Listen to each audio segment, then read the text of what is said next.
Hello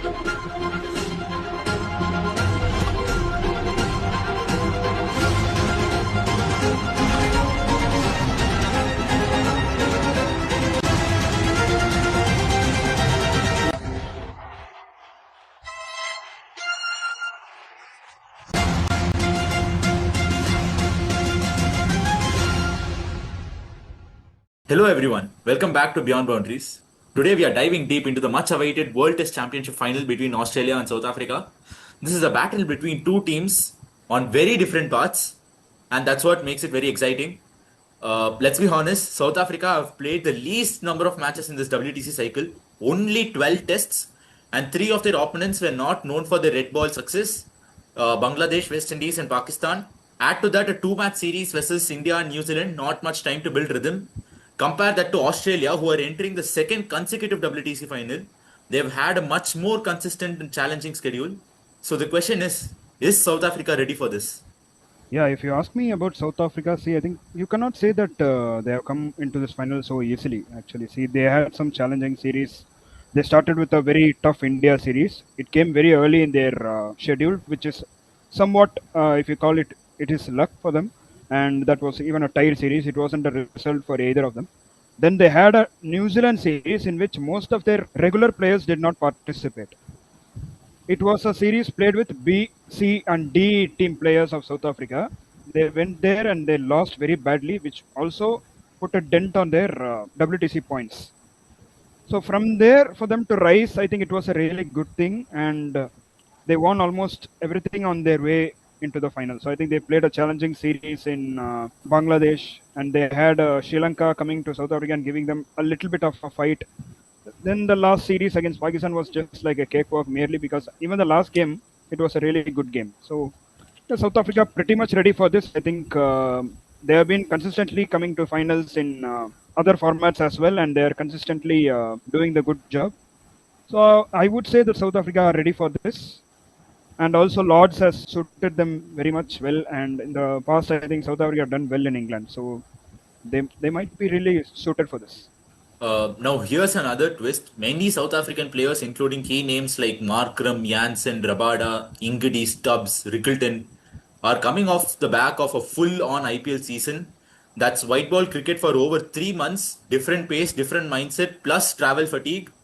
And Australia, they've had IPL exposure too. For example, Cummins, Stark, Travis Head, Hazelwood, Inglis, but only five likely starters. And I saw a couple of reels on Manas Labuschane's Insta handle in which he worked on both offside and leg side strokes. So will white ball lag impact South Africa more or Australia more? Like, to be honest, like for the past 2 months has been a hectic schedule for almost all international players. But looking very specific into Australia and South Africa, both the teams have had a considerable contribution to the IPL edition of 2025, and players have been traveling to and fro for different cities. But this is how it has been the scenario for the past 4 to 5 ICC tournaments, like be it World Cup or ICC Test Championship. Like every single major tournaments have happened at June month, right after the IPL, like major editions. This would have become a normalcy to all of them. And I also feel like the players are also very fit enough to handle these issues, and this cannot be an excuse. Looking into one specific issue, like South African players do have a considerable number of players compared to Australia who have been playing at IPL. That might put them in a backstage, like compared to Australia, but I don't think that will be a major issue to them. And that apart, Steve Smith admitted that the last ball faced by him was during the Champions Trophy, so he's coming into the final a bit cold, but his experience never count him out. Even if Rabada, Jansen, and Ingidi will be eyeing an early edge, and on the other side, Rassie van der Dussen's comment that the Champions Trophy might be his last ICC event caught us off guard, and he's not even in the squad. And honestly, the calm anchor role might have been useful for them in the pressurizing final. What do you think about this? So to first answer this, let's come to Steve Smith. Australians are known for mind games, we all know. Whatever Steve Smith said is partly right. Having said that, we know what Steve Smith is made of, what a player he was. We had seen that in Ashes. After getting injured and got admitted in hospital, he came and that became Smith's Ashes, just like we had Botham Ashes in the 80s. And Steve Smith, we know, is a big match player. He did that last time against India. He had done countless number of times across World Cups. So you cannot discount that. It's just a mind game. And maybe he might not be fully confident, but they would have practiced hours together in nets, and ultimately Steve Smith will be a big threat. So let it be Jansen, Rabada, whoever you bring, whatever bowlers come, even Bumrah, he has handled him so well. Bumrah, Ashwin, everyone says that Steve Smith is one of the toughest batsmen they have ever bowled to. So having said that, this Steve Smith saga is simply a mind game, I would say. And coming to Rasi van der Dusen, we know how CSA behaves, like Cricket South Africa. AB de Villiers had announced his retirement in 2018 when he was on yet another peak in his career. And having seen his country struggling in 2019 World Cup, when he thought he would come back to play, Cricket South Africa had replied him harshly. So we know how it is. If you tell something, they take in a different way, and it has happened to many players. Now, Rasi being one of the most experienced and technically good players in the South African team, it will be definitely a blow, because if you see the middle order, it has Bedingham, Stubbs, and Varane. So if you have Rasi van der Dusen over there, it will definitely give some cushion the middle order who could grind, play an innings, handle pressure and those things. So that will be definitely a miss for them. And so, who are the Mavericks for South Africa? Could it be Aiden Markram, Tristan Stubbs, or someone else entirely?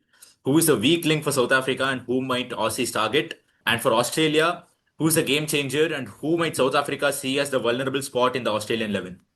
Yeah, starting with South Africa, I think you can put your money on Rabada. See, Rabada's bowling economy at Lords is 19, so which may come very much handy, and that is a very big fear factor for Australia, especially. And from the Australian side, you have Pat Cummins and who have averages of 21 and 26 respectively. Both of them are going to run through the South African lineup. And if you see South Africa in one aspect is that I would take a leaf out of Sriram's comments that their middle order is too weak to handle Australia's pace bowling.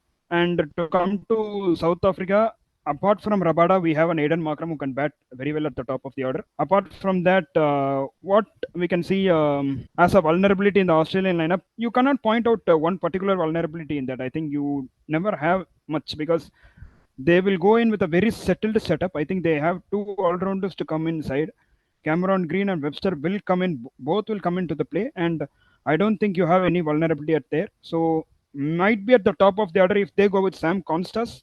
I think he might be that vulnerable factor. But if they go with Head at the top, I don't think there is going to be any vulnerability over there. Lastly, as for the playing 11s, will both teams go with one spinner or try something different?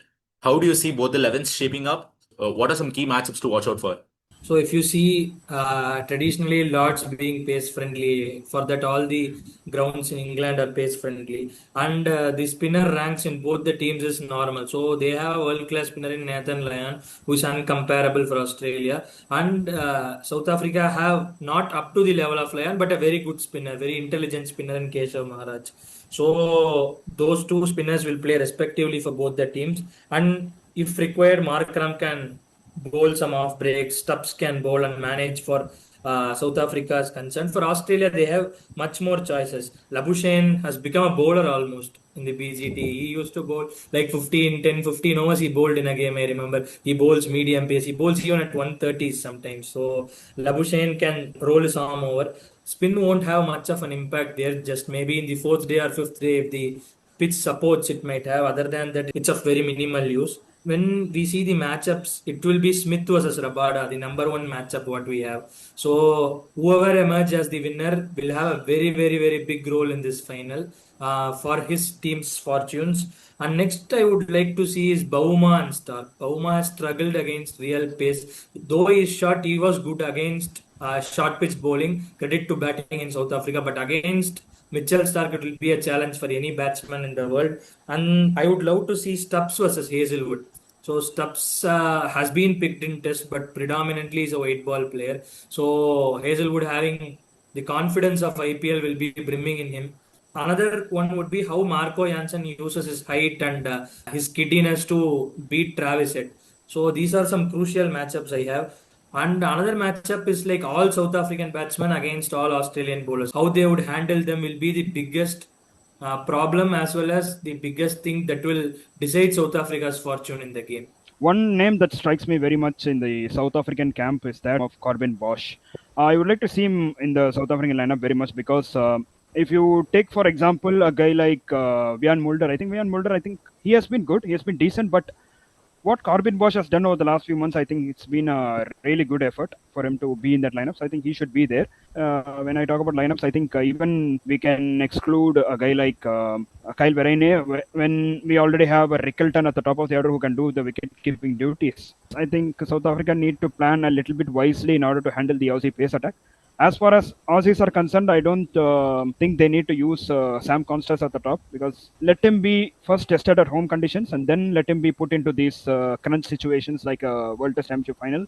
So as for me, Kawaja and Head can go at the top with Marnus Smith and Webster carrying the middle order with Cameron Green coming in and then Alex Carey and then the holy quartet of Australian bowling. Yeah, so Australia have the pedigree, South Africa have the hunger. But when it comes down to 5 long days, I don't know if it's going to be five, but yeah, a test match is planned for 5 days. So it's going to be for 5 long days. Who takes it at the end? Yeah, my prediction will be Australia. I think. See, big games they always turn up for those big events, and we already know how they turned up against a super Indian team last time around. So, Lords again will favor them, and they've done well in the past Ashes series. They came to Lords and they won matches. So the odds are with Australia, and they will turn up. Personally, I think Australia are the very favorite team to win the World Test Championship. But personally, I would go with South Africa. I wanted this time at least South Africa to take their long due revenge with against Australia for every single time they lost at the world stage. And the second thing is like this is on a funny note. Like this year, it has been a team that has always been losing but winning the cup this time. Like be it cricket or be with football, like the team that has usually not been winning the cups for almost decade or more than a decade are turning the tide on their favor this year. Maybe by luck or by fortunate or through grit, determination and courage, somehow if South Africa ends up winning this trophy, I think it is going to be a great future for South African cricket, I would believe. Yeah, as rightly said by Prashant and Nitesh, favorites Australia, which means mind says Australia, but heart says South Africa. So just to add another funny note with Nitesh, this is the shirt which I wore whenever RCB played this time. After the Pakistan's attack break. So the first match they lost, I didn't wear this shirt. I didn't purchase it. I purchased it and I wore it. So 4 games they played, all 4 they won. So maybe it might be a superstition, but I'm going to wear this shirt on all the 4 days or 5 days. The Test Championship finals goes and want South Africa to win, and the color also matches with them. Let's hope. Let's hope. You know, they say underdogs, they call South Africa the underdogs, but the underdogs are the ones who cause upset. Let's hope South Africa causes an upset. This is a wrap to the Beyond Boundaries preview. Who is your pick for the final? Drop it in the comments. And let's get the discussion started. Don't forget to like, share, and subscribe because the WTC final is around the corner. Thank you.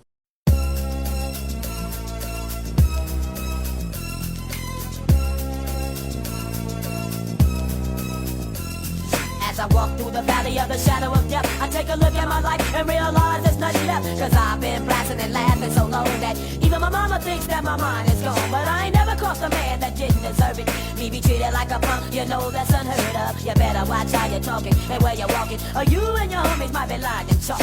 I really hate the trip, but I gotta low.